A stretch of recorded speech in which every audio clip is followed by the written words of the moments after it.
আমরা মনে করি পৃথিবীর কোনো না কোনো প্রান্তে আবার নতুন ভাবে তারেক বিন জিয়াদের জন্ম হবে। আমরা বিশ্বাস করি পৃথিবীর কোনো না কোনো প্রান্তে আবার সেই স্পেন বিজয়ী বিভিন্ন বীর সেনানীদের জন্ম হবে। আমরা বিশ্বাস করি ফিলিস্তিন আবার সালাউদ্দিন আইয়ুবীরা থেকে উঠবে। আমরা বিশ্বাস করি নয়া পৃথিবী গড়ার জন্য মুসলিম যুবকরা আবার জেগে উঠবে ইনশাআল্লাহ। আবার বাইতুল মুকাদ্দাস থেকে আল্লাহু আকবার জোরে উঠবে। আবার মুসলমান যুবকরা একত্রিত হবে।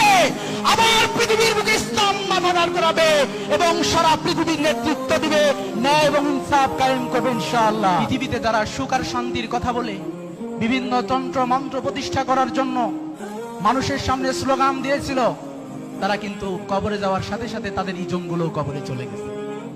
আপনি যদি বলেন সমাজতন্ত্র মানুষকে বলেছিল সমাজতন্ত্রের মাধ্যমে তারা সামাজিক ন্যায় বিচার প্রতিষ্ঠিত করবে, কিন্তু প্রতিষ্ঠিত করতে পারেনি।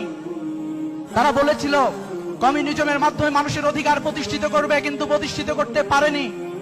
আপনি যদি বলেন পুঁজিতন্ত্র সমাজতন্ত্র ধনতন্ত্রের মাধ্যমে যারা তাদের এই অর্থ ব্যবস্থাকে পরিবর্তন করে চেয়েছিল ন্যায়সঙ্গত অর্থ ব্যবস্থা প্রতিষ্ঠিত করবে, কিন্তু তারা তা করতে পারেনি।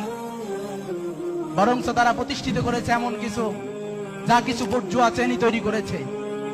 আমরা লক্ষ্য করেছি তার একজন সন্তানকে কিভাবে হত্যা করার জন্য মৃত্যুর দিকে ঠেলে দিচ্ছে।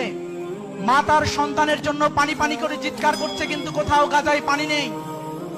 বাবা তার সন্তানের জন্য এক মুঠো খাবারের জন্য ছুটে বেড়াচ্ছে, কিন্তু কোথাও এক মুঠো খাবার খুঁজে পাওয়া যাচ্ছে না। সম্মানিত